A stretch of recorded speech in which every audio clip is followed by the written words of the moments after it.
Yes, good morning once again. Today we will start with microcontroller 8051, its architecture. The very first thing is, what is a microcontroller? In fact, what is microprocessor and what is microcontroller? What is the difference between a microprocessor and a microcontroller? Actually, you can say that a single chip CPU is your microprocessor. That means एक single chip पे अगर हम अपने CPU को fabricate कर देते हैं तो वो हमारा माइक्रो प्रोसेसर होता है। उस माइक्रो प्रोसेसर के साथ हम अपने इनपुट, अपने आउटपुट और बाकी मेमोरी और अदर पेरिफेरल डिवाइसेस को अगर हम इंटरफेस कर देते हैं तो वो हमारा माइक्रो कंप्यूटर बन जाता है। माइक्रो कंप्यूटर और personal computer, what ever you can call it, right? So a single chip CPU is your MPU, and if we connect the input, output, memory and other peripheral devices, then that becomes the microcomputer. Now if all these things, that means the microprocessor, the input, the output, the memory and other peripherals, if all these things they are fabricated on a single chip, then that is known as microcontroller, right? So you can say a microcomputer is designed around a microprocessor, whereas an embedded system is developed around a microcontroller. Actually, what is the use of this microcontroller? The use of this microcomputer is exactly same as that of a microprocessor or a personal computer or a computer, microcomputer. But it gives us a low cost version of that thing. जैसे मान लीजिए आपने कोई काम है, उस काम को करने के लिए you can very well use एक microcomputer, but the same thing can be done by a microcontroller also. If the same thing can be done, then a microcontroller, if again monetary wise अगर हम देखें तो आप कह सकते हो कि माइक्रो कंट्रोलर जो है ये it is much more cheaper than your A micro computer system. So you can say if you required the power of a microprocessor but in a low cost, then that alternative is your microcontroller. सीधी सी बात है, अगर आपको सुई की ज़रूरत है और उसके लिए आप तलवार का यूज़ कर रहे हो, that is useless. आप बंदूक की जगह पर, रिवॉल्वर की जगह पर तोप लेकर के आ रहे हो, then again it is useless. No doubt, microcontroller, which is in which the whole thing is fabricated on a single chip, but on a single chip, so it becomes very much complicated. Microcontroller is much more complicated than a microprocessor. Then the question comes, how a microprocessor is more costly than a microcontroller? How microcontroller is more cheaper? How you can say that it is a low cost version of a microprocessor? Thing is, once it is designed, then for mass production, at the level of mass production, it becomes cheaper. Secondly, फिर आपको उसके साथ ना तो कोई memory लगानी पड़ती, ना कोई इनपुट लगाना पड़ता, ना कोई आउटपुट लगाना पड़ता, वो अपने आप में स्टैंड अलोन वर्क कर सकता है. ठीक है? और आज की डेट में जितनी भी स्मार्ट मशीन्स है, whether they are toys or commercial machines or household machines, they all use the microcontroller, starting from your washing machine से लेकर के एक खेलने वाला toy, they all are having the microcontroller. So now the question is, what is the basic difference between the two? The difference lies, actually, architecture wise you can say the basic difference is where microprocessor is based on von Neumann model.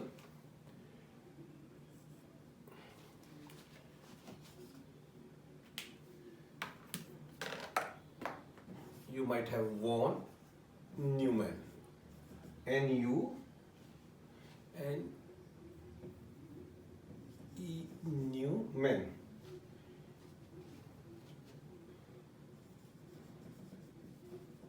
Neumann model, whereas the microcontroller is based on Harvard model.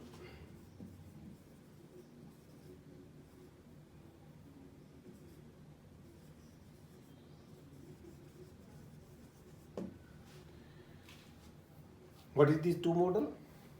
In von Neumann model, जो भी हमारे computers है वो non Newman model का मतलब है कि they are sharing the same bus system for the memory, right?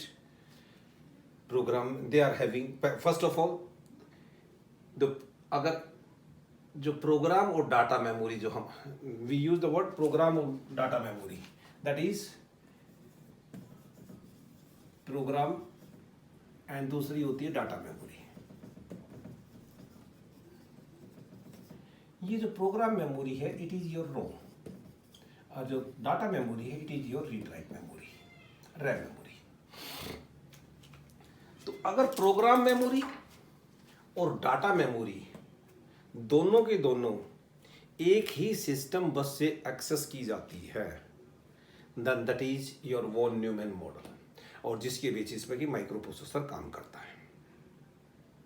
ठीक है, अगर आपने माइक्रो प्रोसेसर कोई भी आर्किटेक्चर देखा हो, इंटरफेसिंग देखी हो, तो हमेशा ये दिखाया गया है तो वहीं बसेस जो है, डाटा बस और एड्रेस बस जो है वो हमारी रैम और रोम दोनों को एक्सेस की जाती है, दोनों उसी से एक्सेस होती है. जबकि हार्वर्ड मॉडल में रैम मेमोरी के लिए अलग डाटा बस होती है, read write memory that is RAM memory के लिए अलग बस होती है. सो दोनों मेमोरी दोनों को होने से it becomes much faster. Sequencer होने की वजह दोनों एक साथ दोनों मेमोरी को एक्सेस किया जा सकता है. So micro controller that is based on your Harvard model, whereas microprocessor that is based on your von Neumann model. अच्छा, microcontroller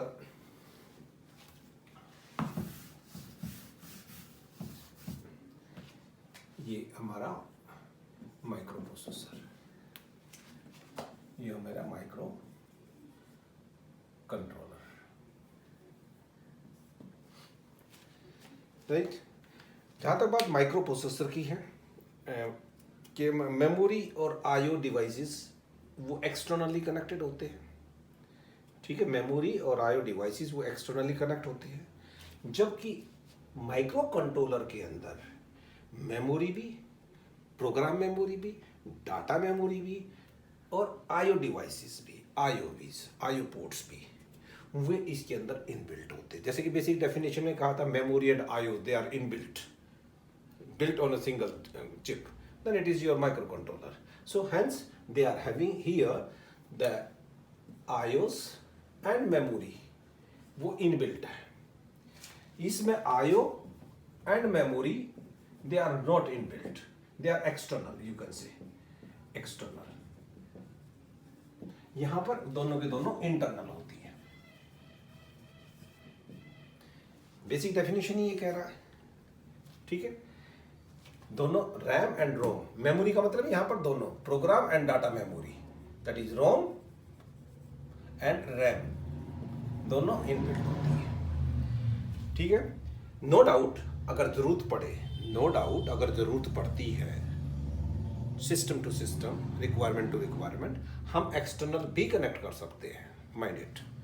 ऐसा नहीं है कि हम माइक्रो कंट्रोलर में अगर मेमोरी की ज़रूरत पड़ी तो हम उसको लगा ही नहीं सकते, नो, हम इंटरनल भी उसको कनेक्ट कर सकते हैं, ठीक है। अब क्योंकि मेमोरी जिसके अंदर की हमारा प्रोग्राम होता है, मेमोरी जिसके अंदर की हमारा प्रोग्राम लिखा जाता है, और माइक्रो प्रोसेसर 1/1 इंस्ट्रक्शन प्रोग्राम से, मेमोरी से उस इंस्ट्रक्शन को लेता है और उसको एग्जीक्यूट करता है, तो ऑब्वियस है जब ये बाहर है तो इसको एक्सेस करने में ज़्यादा टाइम लगेगा, and it will be much slower. Whereas क्योंकि रैम एंड रोम दोनों program and data memory internal है तो उसको बाहर से एक्सेस नहीं करना, तो इसका मतलब they are much faster than this one. अब क्योंकि सारी बातें उसी से, अब क्योंकि ये बाहर एक्सटर्नल है, टाइम भी ज़्यादा लगेगा एंड पावर भी ज़्यादा लगेगी, पावर रिक्वायरमेंट्स आर मोर। तो here the power requirements are more, here the power requires are less. और जब पावर रिक्वायरमेंट लेस होती है तो जहाँ कहीं भी बैटरी ऑपरेटेड सिस्टम है, बैटरी से चलने वाला है, सो वहाँ पर microcontroller they are much more fruitful, क्योंकि उनको दे रिक्वायर लेस पावर, तो जो बैटरी होगी वो बैटरी लंबे टाइम तक चलेगी। इसके अंदर क्योंकि ये ज़्यादा पावर कंज्यूम करे तो बैटरी ऑपरेटेड होना मुश्किल होता है, और होता भी है तो उसकी बैटरी लाइफ जो है वो कम ड्यूरेशन की होती है, ठीक है। अब लैपटॉप है, लैपटॉप में बैटरी 3 घंटे 4 घंटे 5 घंटे, जबकि यहाँ पर वो बहुत लंबी बैटरी चलती है। सो जहाँ कहीं भी बैटरी है, और एक चीज़ और भी है इसमें, हमेशा इसी बैटरी कंजम्पशन की, ये पोर्टेबल है, हमेशा पोर्टेबल होता है, तो बैटरी ऑपरेटेड होता है, राइट। तो इसमें यह भी देखा गया है कि इसके अंदर एक मोड होता है हमेशा, हर एक कंट्रोलर के अंदर पावर सेविंग मोड। जैसे वो पावर सेविंग मोड पे आते हैं तो ये स्टैंड स्टिल मोड और लेस पावर कंज्यूम करता है, right. So I think these are the some of the basic differences between the microcontroller and microprocessor.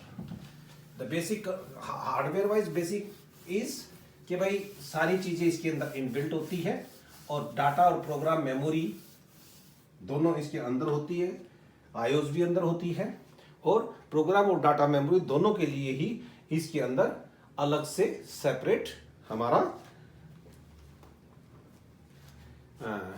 Buses होती है।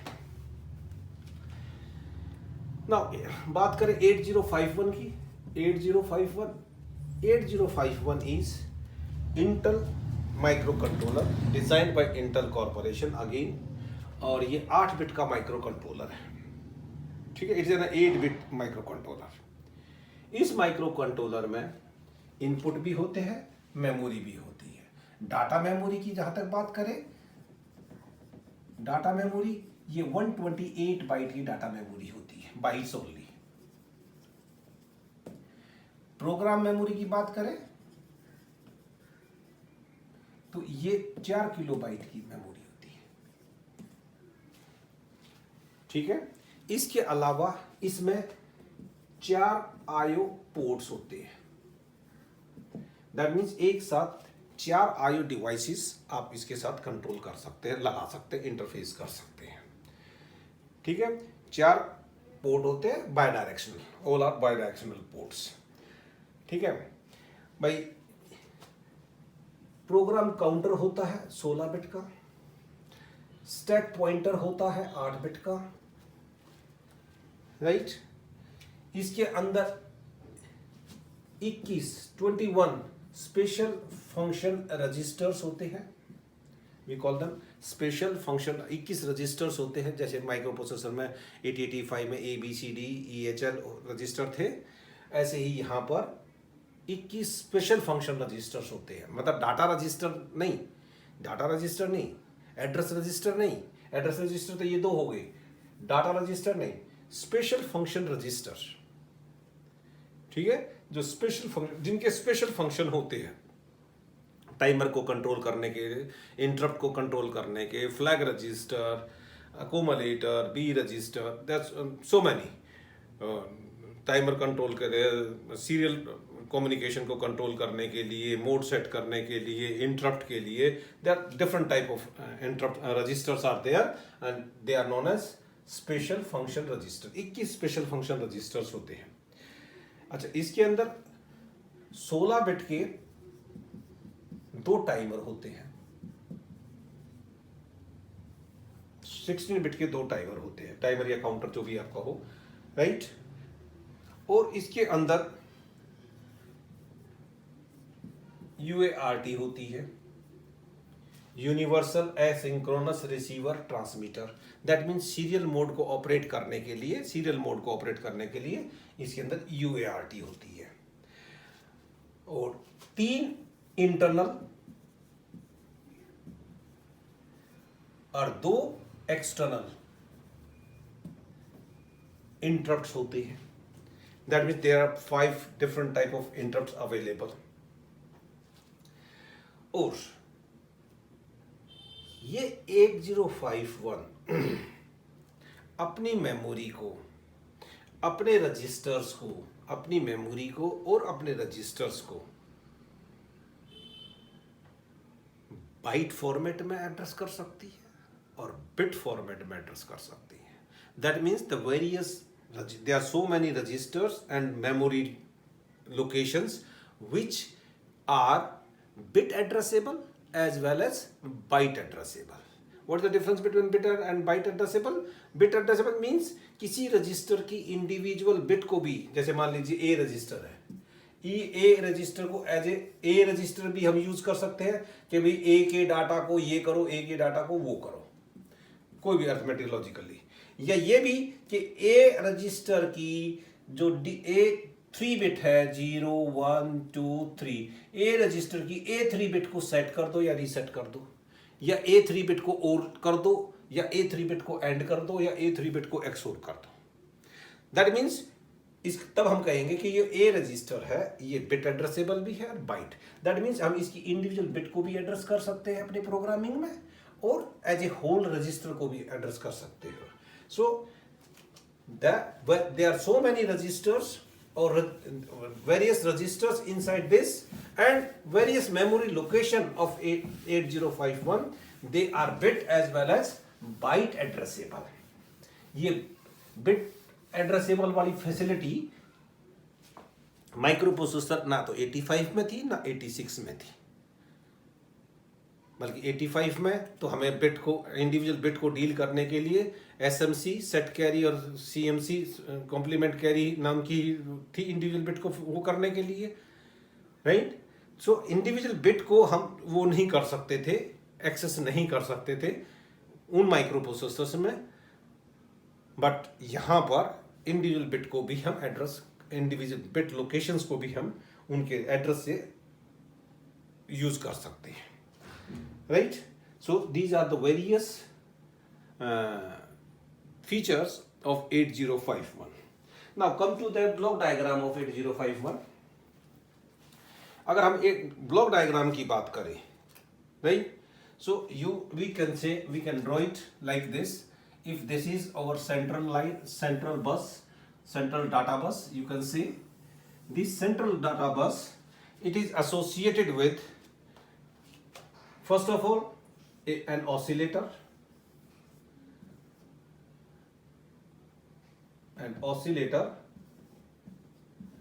एक ऑसिलेटर होगा। ये ऑसिलेटर हमें, बल्कि इसको यहाँ ड्रॉ करने की बजाय, इस लोकेशन की बजाय यहाँ ड्रॉ लिखिए, यू कैन से ये हमारा ऑसिलेटर है। ये ऑसिलेटर डिजायर्ड फ्रीक्वेंसी जनरेट करेगा, किसके लिए? हमारे माइक्रो प्रोसेसर के लिए। ये हमारा माइक्रो प्रोसेसर होगा जिसके अंदर सारा सब कुछ काम जो कि फंक्शंस होंगे, राइट, अर्थमेटिकली लॉजिकल जो भी फंक्शंस होने हैं।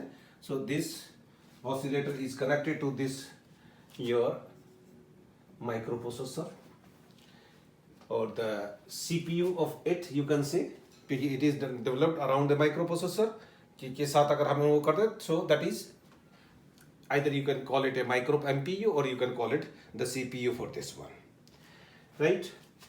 Then there will be the bus control logic जो इस बस को सारे को कंट्रोल करेगा, that is termed as bus control. Read write operation जो भी होगा उन सबको कंट्रोल करेगा. Then there are IO ports, जैसे हमने कहा इसके अंदर इनबिल्ट आईओ पोर्ट्स है. कितने आईओ पोर्ट्स है? 4 आईओ पोर्ट्स है. ये आईओ पोर्ट्स है, राइट. बस control logic is connected with this one, and IO ports, there are 4 IO ports, and all the 4 IO ports, they are bidirectional. Those IO ports, they are controlled by this IO port logic, you can say. So it is your 4 IO ports. They are given the name as port 0, port 1, port 2 and port 3, right. Then ये serial उसके लिए है. IO ports ये central data line के साथ connected है. ये बस कंट्रोल लॉजिक भी इसके साथ कनेक्टेड है, ठीक है. एंड देन हमारे पास ये आईओ पैरेलल के लिए है, तो ये सीरियल ऑपरेशन भी यहाँ पर अवेलेबल है. That means you can say serial IO port is available. UART जिसने कहा सीरियल पोर्ट, और जैसे हमने अभी बात की थी यूएआरटी होता है, so it's UART, right. It is UART, ठीक है. देन इसके अंदर 2 टाइमर थे.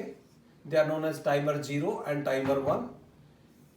सो these are the 2 timers which are connected to it, right. Then there will be ROM memory, that is your program memory, that is of 4 kilobyte, that is also available. So it is connected here, right. Then your RAM memory,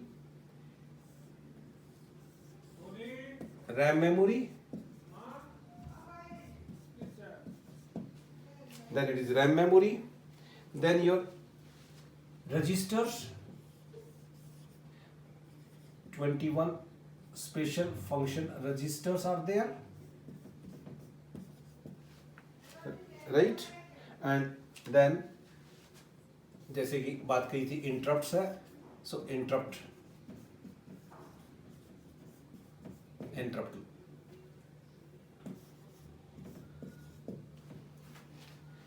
so you can say these are the various blocks inside this one, right. Oscillator जो कि इसकी desired frequency को generate करेगा. ये लगभग 12 megahertz की frequency पे काम करते हैं. तो ये एक्सटर्नली इसके यहाँ पर हमें क्रिस्टल जो कि हमारी डिजायर्ड फ्रीक्वेंसी को प्रोड्यूस करे, ये डिजायर्ड क्रिस्टल यहाँ पर हम लगा देते हैं. It is basically crystal, right. Oscillator अंदर है, क्रिस्टल ये बाहर है.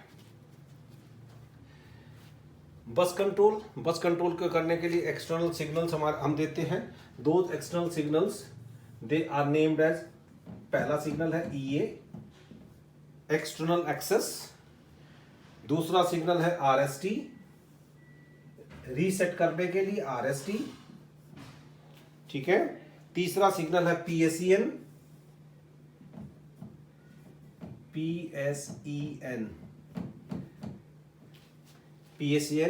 right.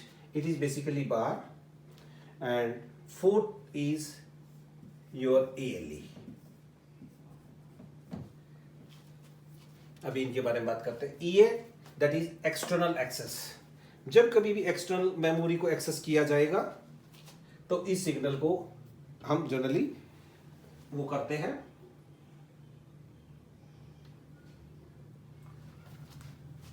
ये जो EA पिन है, ये पिन डिसाइड करती है, जैसे हमने बात की कि भाई 8051 अपनी इंटरनल रैम और रोम इसके पास है, तो इंटरनल रैम रोम को यूज़ करता है. बट ऐसा नहीं है कि वो एक्सटर्नल मेमोरी को एक्सेस ना करे.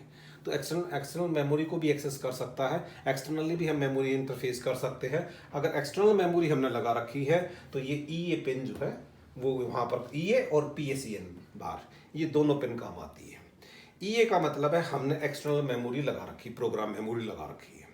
अगर ई ए जीरो है, if E A is zero, it means हमने एक्सटर्नल मेमोरी लगा रखी है और इंटरनल मेमोरी जो 120 जो 4 किलो की इंटरनल मेमोरी है, this memory will not exist.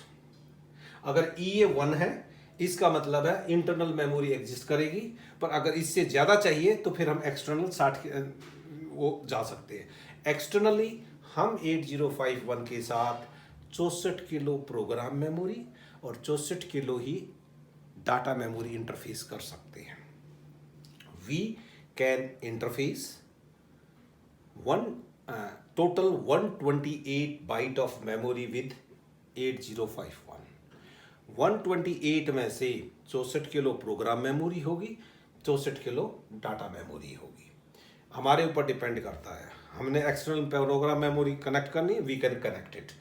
नहीं दोनों करनी है तो दोनों कनेक्ट कर सकते हैं, डाटा एंड प्रोग्राम, और एक करनी है तो कोई एक को कर सकते हैं, राइट। अगर हम प्रोग्राम मेमोरी को कनेक्ट कर रहे हैं, राइट, तो उस केस में एक्सटर्नल, अब यहां पर भी दो ऑप्शंस हमारे पास आते हैं, mind it, there are two options for external ROM memory. एक ऑप्शन है हमारे पास कि जो ये हमारी इंटरनल रोम 4 किलो की थी, राइट, तो हम इस 4 किलो की मेमोरी के बाद 60 किलो 60 किलो मेमोरी एक्सटर्नल लगा सकते हैं और ये पूरी की पूरी इस तरीके से एक्सेस की जाएगी। दैट मीन्स पहले 4 किलो अगर उसमें काम हो जाए तो उसके बाद इस 60 किलो में से हम एक्सेस कर सकते हैं, राइट। दूसरा ऑप्शन होता है कि हम इंटरनल को सारे को डिस्कार्ड करें, इंटरनल को सारे को डिस्कार्ड करें और 64 किलो प्रोग्राम मेमोरी जो है हम एक्सटर्नल लगाएं, राइट। इनमें से कौन सा ऑप्शन हमने लिया है उसको डिसाइड करेगा ई ए बार। अगर ये ई ए बार जीरो है, ई ए अगर जीरो है तो ये ऑप्शन होगा, अगर ई ए 1 है तो ये ऑप्शन होगा, right. So it is external access that will decide whether and we have to neglect the internal ROM data memory, program memory, and use the complete 64 kilo external memory, right? So that is this one. Then RST तो हमारी RST ही है, RST तो हमारी RST ही है, ठीक है, reset करने के लिए। Then comes PSEN bar. PSEN bar is program memory को एक्सटर्नली एक्सेस करना, access program memory, right. What is that actually? जब हम ये एक्सटर्नल मेमोरी को एक्सेस कर रहे हैं, when we are accessing the external memory, then we program memory की बात हो रही है, then we have to send, वैसे तो डाटा मेमोरी भी जब कभी भी हम एक्सटर्नल मेमोरी को एक्सेस करेंगे तो उस केस में हमें read and write control logic चाहिए होता है। Read and write control logic हमें दोनों के लिए चाहिए, रैम के लिए भी, रोम के लिए भी। जहां तक बात रैम के लिए है, वो read and write control signal कहीं और से जनरेट होगा। वो कहाँ से होगा? पोर्ट 3 की बिट जनरेट करेंगी, बट कैसे वो थोड़ी देर बाद बात करेंगे। अभी ये याद रखिए कि अगर डाटा प्रोग्राम मेमोरी है और वो एक्सटर्नल प्रोग्राम मेमोरी है तो उसके लिए we requires the read signal. Program memory के लिए चाहिए रीड सिग्नल, कि हम जब उसको रीड सिग्नल भेजें, इसको रीड सिग्नल भेजेंगे हम, जिसको कि हम बोलते हैं आउटपुट अनेबल। जब इसका आउटपुट अनेबल होगा तो हम यहां से डाटा लेंगे, रीड करेंगे। तो ये जो आउटपुट अनेबल है एक्सटर्नल रोम को, चाहिए वो ये हो चाहे वो ये हो, राइट। दोनों ही केस में जो एक्सटर्नल रोम है उसके लिए जो कंट्रोल सिग्नल चाहिए है वो ये एक तरीके से कंट्रोल सिग्नल का काम करेगा, राइट। तो एक्सटर्नल उस एक्सेस करने के लिए, रीड करने के लिए प्रोग्राम मेमोरी से, एक्सटर्नल प्रोग्राम मेमोरी से डाटा रीड करने के लिए ये PSEN सिग्नल, एक्सेस करने के लिए EA बार, और उसको रीड करने के लिए PACN बार। फिर बात है ALE।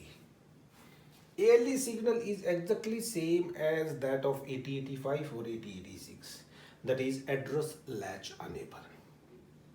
अब यहाँ पर बात आती है कि एड्रेस लैच एनेबल का मतलब क्या हुआ, यहाँ कहाँ से आ गया। जब माइक्रो प्रोसेसर इंटरनल रैम या इंटरनल रोम को यूज कर रहा है, then there is no requirement of ALE। But when microprocessor, जैसे कि कहा, when microprocessor is accessing external ROM और एक्सटर्नल रैम, हमने जब बताया कि वो डाटा और program memory, 64 kilo data memory, 64 kilo programme memory को एक्सटर्नल भी हम कनेक्ट कर सकते हैं अगर हमारी ज़रूरत है। तो जब हमने एक्सटर्नल मेमोरी कनेक्ट की है तो ऑब्वियस है हमें ज़रूरत पड़ती है, we requires the buses, the address bus and the data bus. जब एक्सटर्नल मेमोरी आएगी तो हम उसको एक्सेस करेंगे ही करेंगे। तो जब एक्सटर्नल मेमोरी आएगी तो उस केस में हमें एक्सटर्नल एड्रेस लाइन और एक्सटर्नल डाटा लाइन दोनों की जरूरत पड़ेगी। तो जब ये एक्सटर्नल एड्रेस लाइन और डाटा लाइन आती है, वे कहाँ से आएंगी? वे आएंगी पोर्ट 0 से और पोर्ट 2 से। 8 बिट का ये पोर्ट है, 8 बिट का ये पोर्ट है, ये भी 8 का ही है। बट P0 एंड P2 ये IO पोर्ट के साथ साथ, apart from being the IO ports, they will behave as external address and data bus. These lines, the port 8 line of these ports, they can be understood as AD0 to AD, or they can behave as AD0 to AD7 lines. And these they can behave as A8 to A15 address line for external program and external data memory। तो जो external data और program memory अगर हमने लगाई है, उनसे read write करना है तो उसके लिए हमें एड्रेस भेजना पड़ेगा, कंट्रोल सिग्नल भेजने पड़ेंगे, और उसके लिए हमें डाटा लाइन चाहिएगी। तो वो काम एड्रेस भेजने का ये और ये मिलकर करेगा। अब ये एग्जैक्टली 8085 की तरह ही हो गई, 16 एड्रेस लाइन हो गई, उनमें से ये 8 एड्रेस लाइन मल्टीप्लेक्स होगी। तो इन 8 मल्टीप्लेक्स लाइनों को डीमल्टीप्लेक्स करने का जो काम है वो ये ALE सिग्नल करेगा। ठीक है। तो अगर हमने एक्सटर्नल प्रोग्राम या डाटा मेमोरी लगाई है तो उसके लिए हम, जो कि हम 64 किलो तक लगा सकते हैं, अगर लगाई है तो उसके एक्सेस करने के लिए हमें बस सिस्टम चाहिए। और बस सिस्टम कहाँ से आएगी? उस केस में पोर्ट 0 और पोर्ट 2 जो है, इसका अल्टरनेट फंक्शन होगा कि भी एड्रेस और डाटा बस प्रोवाइड करना।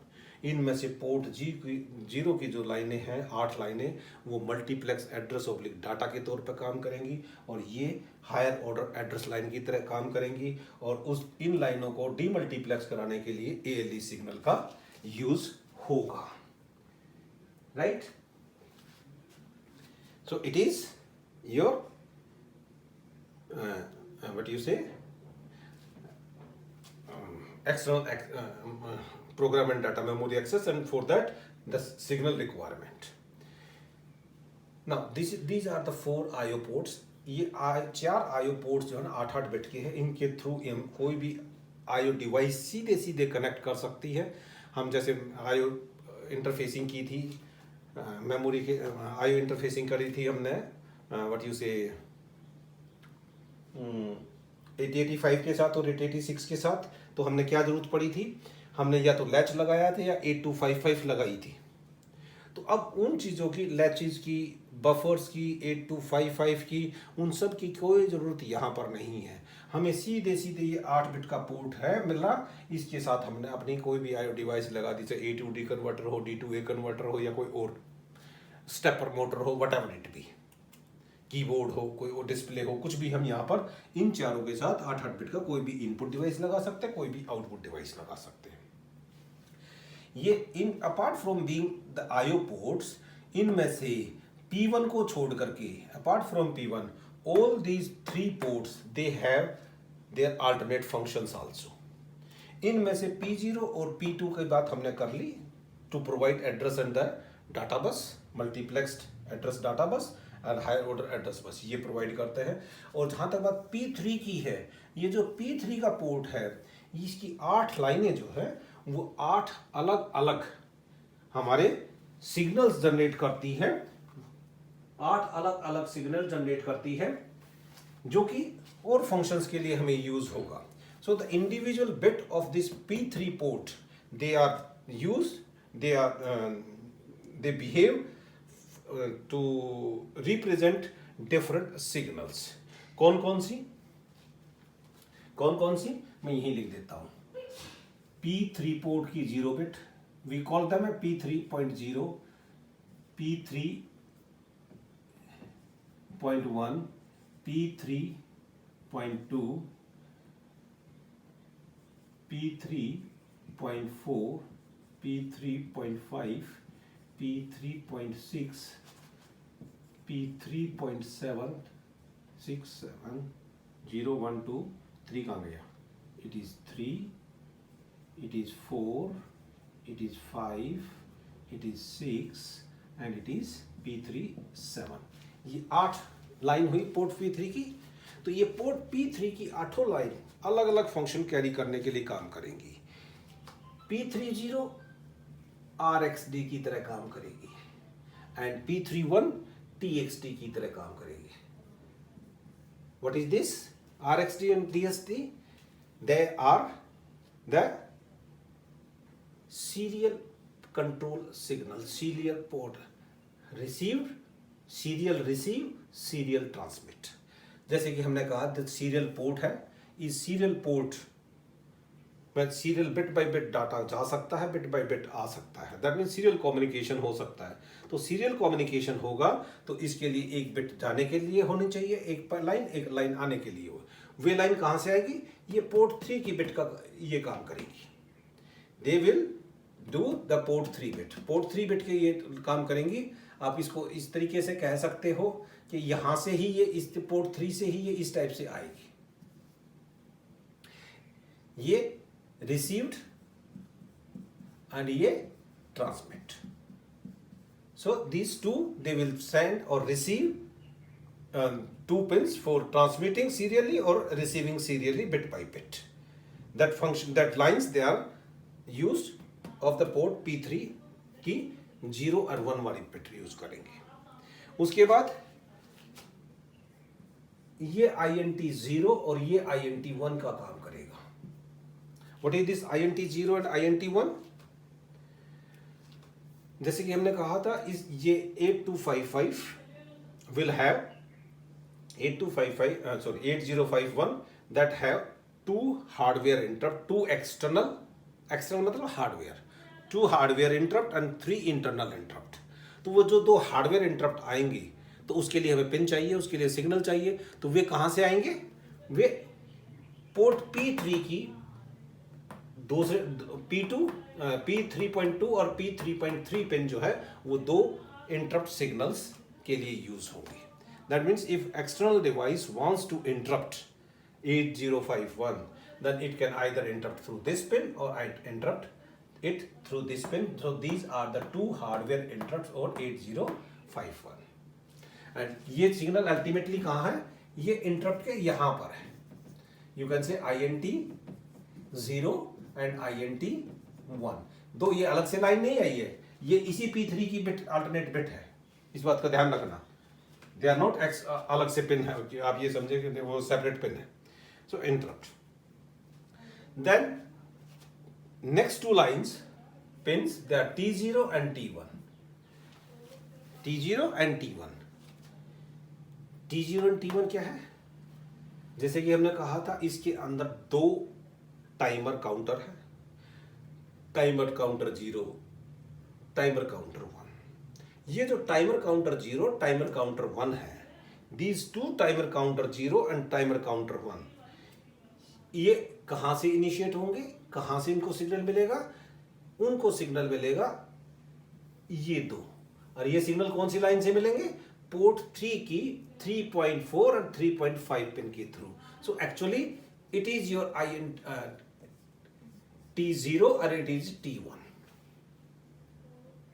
अगेन मैं कह रहा हूं ये यहां पर पिन नहीं है, ये इन्हीं पिन का अल्टरनेट फंक्शन यहां पर मैं शो कर रहा हूं, right. And then comes this and this, they are the right and the read. That means अगर माइक्रो प्रोसेसर एक्सटर्नल रीड या राइट जनरेट करना चाह रहा है, एक्सटर्नल रीड या राइट सिग्नल भेजना चाह रहा है, किसको भेजेगा, किसको भेजेगा, किसको भेजेगा, ये भेजेगा एक्सटर्नल रैम और एक्सटर्नल रोम को। रोम को तो नहीं भेजेगा, सॉरी, रोम को तो PSEN जाएगी रीड करने के लिए। रैम है एक्सटर्नल रैम, उस एक्सटर्नल रैम मेमोरी से ये डाटा पढ़ना चाह रहा है, तो उस डाटा को पढ़ने के लिए या लिखने के लिए इसको read and write control signal चाहिए। तो वे read and write control signal they are provided by the P3.6 और P3.7 bit of this port 3. Is it right? So these are this is the block diagram and these are the signals available with it. अगर हम बात करें total signals कितने हैं, ये 40 pin है। 40 pin में से 8 8 8 8, that means 8 into 4, that is 32 pin. तो ये हो गई, 2 पिन ये हो गई जिसको हम बोलते क्रिस्टल XTAL1 एंड XTAL2। तो 2 पिन ये हो गई, 4 और 2 6 और 32 38, एक पावर सप्लाई और एक ground. These are the 40 pins. So अगर आपको याद रखने की है तो बेसिकली देखा जाए तो इसमें 4 ही सिग्नल है, पिन है, बाकी तो पोर्ट्स हैं। हाँ, इन पोर्ट का आपने याद रखना पड़ेगा कि ये पोर्ट का ड्यूअल फंक्शंस भी है। इनमें से सिर्फ पोर्ट P2 ऐसा है जिसका कोई ड्यूअल फंक्शन नहीं है। पोर्ट P0 का भी है address multiplex line address line carry करने का। पोर्ट P2 का है higher order address line carry करने का for external access. And P3 का है to generate the various, to accommodate the various signals for receiver, for transmitter, for interrupt, for timer, and for read and write. Right? So this is your 8051. Okay? आज के लिए इतना काफी। This is the block diagram of it. Thank you.